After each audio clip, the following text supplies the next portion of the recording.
퍼머컬처 정원의 숨은 자연 비법도 4가지 배워보도록 할게요. 첫 번째, 좋은 흙 만들기. 좋은 흙은 어떻게 만드느냐? 좋은 퇴비, 비료 이런 거 집어넣는 게 아닙니다. 네. 자, 자연 지속 가능한 퍼머컬처에서는 위에서 아래로 떨어지는 하향식, 그리고 아래에서 위로 올라가는 상향식 두 개가 한꺼번에 이루어질 때 좋은 흙이 만들어집니다. 첫 번째, 건강한 다년생 나무들이 많이 있잖아요. 그러면은 계속 낙엽이나 잔재들이 떨어집니다. 유기물들이 계속 떨어지면서 피복이 돼요. 숲에 한번 올라가 보세요. 숲은 푹신푹신해요. 낙엽들이 그 울창한 빽빽한 숲에서 그 많은 유기물들이 떨어져서 매년 쌓여요. 제가 큰 나무 밑에서 이렇게 공사를 한 적이 있어요. 이렇게 만달라 정원을 만든 적이 있는데 포크레인으로 파면 팔수록 안이 시커멓고 좋은 흙들이 들어가 있습니다. 수십 년 동안 유기물들이 쌓여서 시커먼 흙이 돼 있는 거예요. 자, 위에서 아래로 떨어지는 유기물, 그리고 저 나무 밑에 뿌리가 깊게 박히면서 미생물들하고 공생관계를 이루면서 땅속의 영양분을 위로 끄집어 올리잖아요. 그러면서 컴프리 기억나시죠? 광부의 식물, 땅속의 유기물을 자꾸 끄집어 올려서 잎에다가 저장해서 표토 위에 올려주는, 그리고 미생물들이 도와주는, 아래에서 위로 올라가는, 그게 동시에 일어났을 때 좋은 흙이 만들어집니다. 여러분들은 그러한 조건, 그러한 식재, 미세한 기후를 만들고 미세한 기후에 맞게 적지적작을 해서 9가지의 층으로 만들어 놓기만 하면 그게 시간이 지나면 천혜가 이용돼서 숲이 돼가면서 땅은 계속 좋아지는 겁니다. 자, 그리고 다년생 식물 중심으로 다층 구조로 식재하는 겁니다. 지금 보여다시피 9가지의 층들인데 대부분 다년생으로, 그래서 시간이 지날수록 점점 커지고 노력은 적게 들어가고 수확은 많이 되는 그러한 다층 구조로 식재하고, 그 다음에 식물들이 공생하는 군집을 만들어요. 자, 여기 잘 보시면 호두나무가 중심이 돼서 가장 크고 오래 사는 나무죠. 근데 호두나무가 단점이 하나 있어요. 호두나무는 주글란이란 타감 물질을 뿜어내면서 옆에 식물들을 잘 못 자라게 해요. 그래서 소나무처럼 호두나무도 잡초들이 잘 안 자랍니다, 주변에. 그런데 다양하게 많이 심어야 되는데 그렇게 혼자만 잘 자라려는 호두나무를 어떻게 이 문제를 해결하느냐? 주변에 뽕나무나 팽나무를 심어주면 그 물질을 완충해 줍니다. 그래서 그거를 주변에 가까이 심은 다음에 그 다음에 엘더벨이나 뭔가 과실수들을 심어주면 좋겠죠. 여기서 보리수나 뽕나무는 또 땅을 비옥하게 해주는 식물이니까 서로 돕고 돕는 관계, 군집, 길들을 만듭니다. 자, 이분이 자연을 관찰을 잘해서 호두 농사로 성공하신 분이에요. 이분은 잘 관찰했더니 호두나무를 염소가 싫어한다는 사실을 알았어요. 사실은 이것도 이 흑염소 사진이 제 농장입니다. 저도 이걸 알고 있었어요. 제가 이 호두나무 묘목을 가식을 해놨어요. 그리고 그 흑염소가 그 근처에 이렇게 묶여 있었는데 제가 깜짝 놀란 거예요.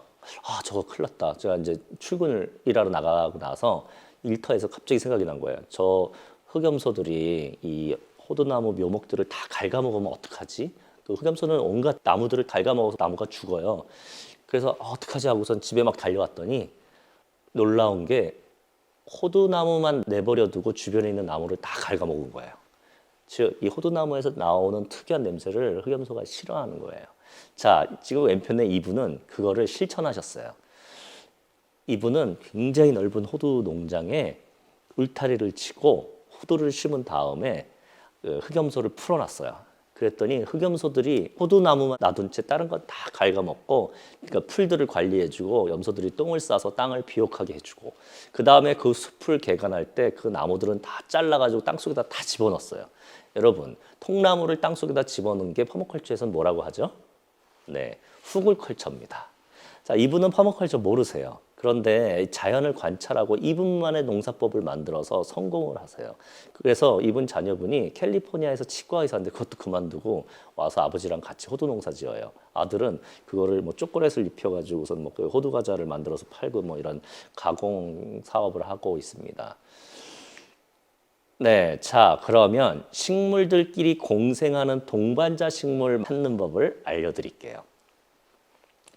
여러분, 제일 좋은 방법은요, AI에게 묻는 거예요. 인공지능에게. 자, 제가 한번 어떻게 활용하면 되는지, 이거 제가 쓰는 AI들이에요. 여러분, AI 그거 잘 모르겠다 나 그런 거 골치 아프다라고 생각하시는 분들, 자, 예전에 인터넷이 처음 도입됐을 때 인터넷 거부하셨어요? 지금 인터넷 안 쓰시나요? 자, 그 이후에 핸드폰이라는 게 들어오면서 이 모바일 폰이 들어올 때 여러분 그거 거부하셨어요? 지금 핸드폰 안 쓰시는 분들 계세요? 없지요. 똑같습니다. 지금은 AI 시대가 왔어요. AI 시대를 피해갈 수 없습니다. 피해가지 못하면 어떻게 해요?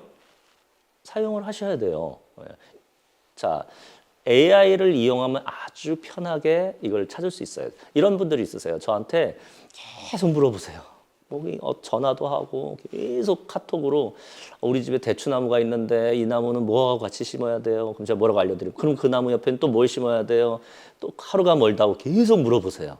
여러분 그렇게 물어보시는 거는 저보러 고기를 잡아달라는 거예요. 고기를 잡아달라고 계속 저한테 얘기하지 마시고 저한테 고기 잡는 법을 알려주세요라고 하신 다음에 여러분이 고기를 잡으면 되잖아요.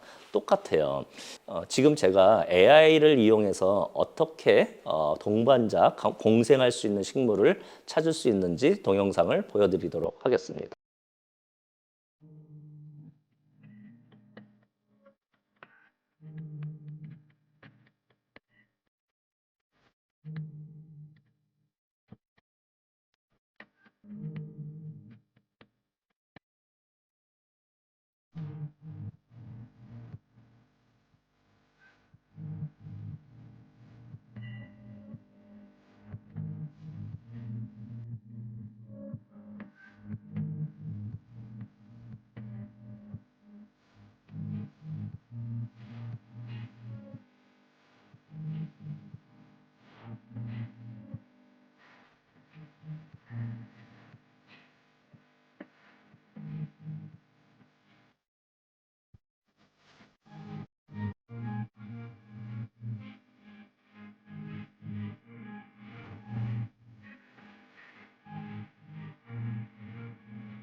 네, 보셨죠?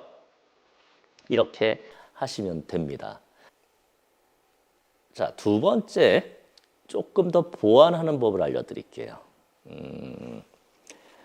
두 번째는요, 이 AI와 함께 AI는 그냥 이렇게 쭉 어떻게 어떤 식물은 익충을 끌어들이고 어떤 식물은 해충을 쫓아주고 어떤 식물은 땅을 비옥하게 해주고 뭐 이런 걸 쭉 알려주잖아요. 근데 이거를 막상 심으려고 그러면 이 배치 관계도 또 생각하게 돼요. 얼마나 떨어지고 어떻게 해야 되는지를 잘 모르세요. 그래서 그림으로 도면으로 식재 도면으로 알려주면 그게 훨씬 편하겠죠. 그 방법은 바로 여기서 핀터레스트라는 앱을 이용하는 겁니다. 그러면 도면이 나와요. 식재 도면이. 자, 한번 볼게요.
네.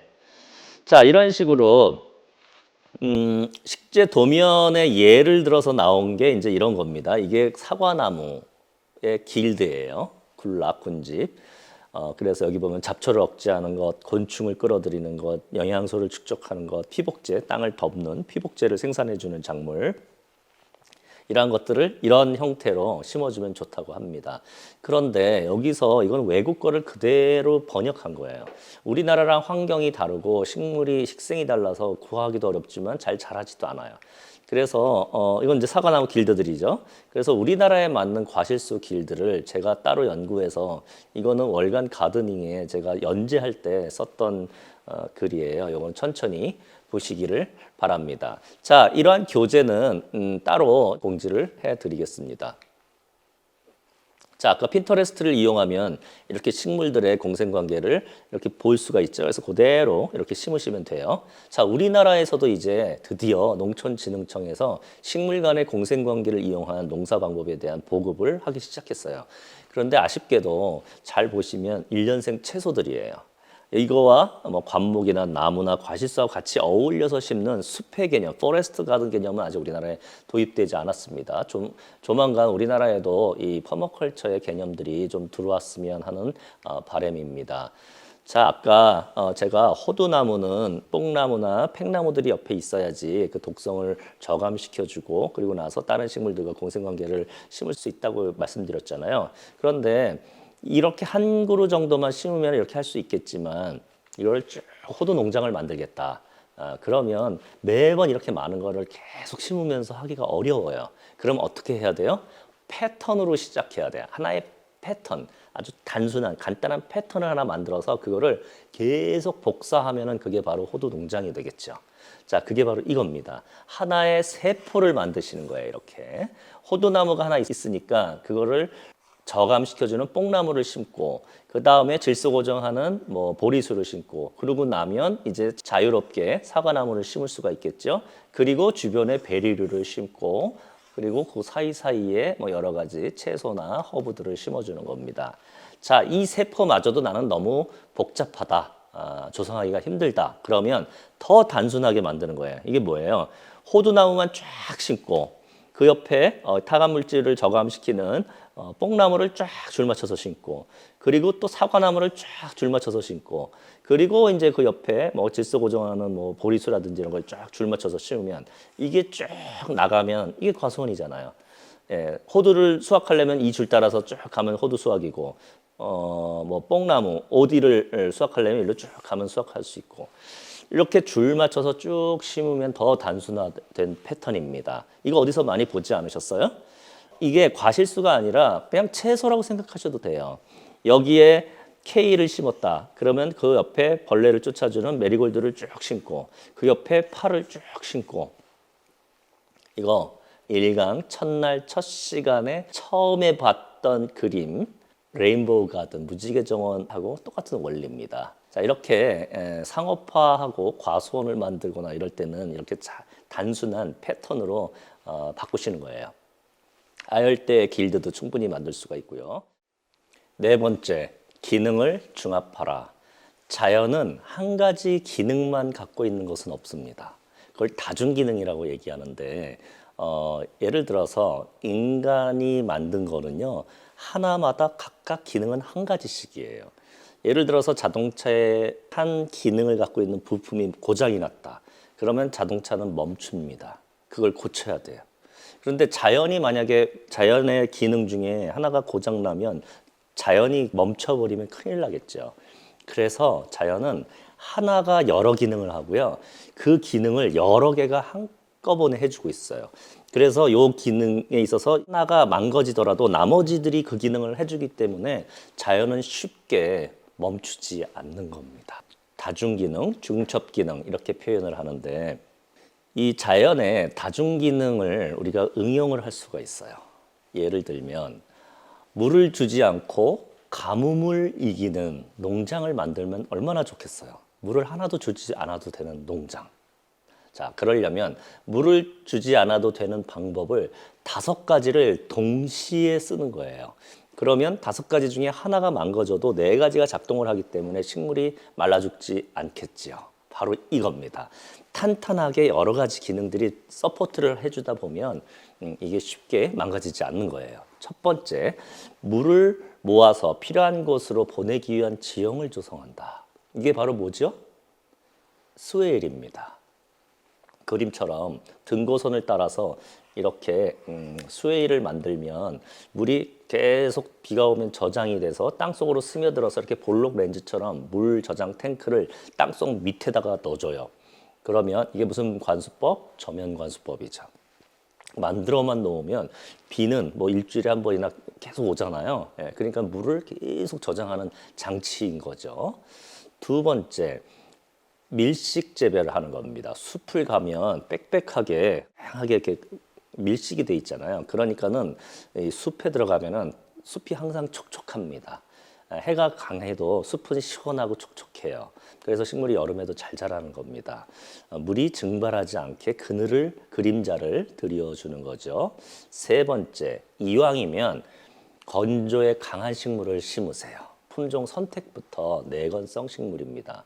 예를 들어 고추를 심는데 여러분 베트남 고추가 내건성일까요? 멕시코 고추가 내건성일까요?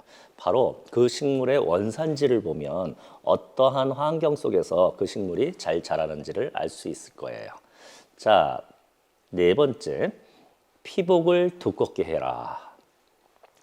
자연이 가장 싫어하는 게 뭐라고 그랬어요? 흙이 드러나 있는 걸 싫어한다고 그랬죠. 그래서 흙이 드러나지 않도록 피복을 해주는 겁니다. 피복은 2가지 방법이 있어요. 유기물로 피복하는 것, 뭐 볏짚이라든지 우두칩이라든지 이러한 걸로 유기물로 피복하는 거. 또 하나는 풀로 피복하는 거예요. 고수들은 잡초를 그냥 내버려 둔다 했고 또는 다년생 녹비작물들 또는 호밀 뭐 이러한 것들로 땅을 이왕이면 지피식물들로 키 작은 그런 식물들로 이렇게 피복을 하면 땅 속에 있는 비가 오고 나서 이 밑에 있는 빗물들이 쉽게 증발하지 않겠죠. 피복이 돼 있으니까. 관행은 뭘로 피복해요? 관행은 비닐로 피복하잖아요. 이 비닐로 피복을 하면 수분의 증발은 억제할지 모르겠지만 여름에 온실 효과로 이 안이 뜨거워집니다. 그래서 식물이 잘 못 자라요. 마지막으로 5번째, 유기물이 풍부한 흙을 만드는 겁니다. 흙 자체에 유기물이 많이 들어가게 하는 거예요. 풀들을, 잡초들을 그냥 내버려 두면 그 많은 잡초들의 뿌리가 다 1년밖에 안 사니까 이 모든 유기물이 다 땅속에 들어가 있잖아요. 예. 그리고 식물들의 뿌리들이 깊게 퍼지면 이게 다 유기물이 되고 자, 이러한 유기물뿐만 아니라 많은 미생물들이 그 안에 살게 되죠. 미생물들의 배설물, 사체 이런 게 다 유기물입니다. 유기물이 풍부한 흙, 그러한 흙은 물을 많이 머금고 영양분을 많이 갖고 있고 그래서 쉽게 땅이 메마르지 않고 땅심이 살아나게 되는 겁니다. 이 5가지 방법을 동시에 여러분의 농장에다 만들어 보세요. 그러면 쉽게 가뭄에도 이길 수 있습니다.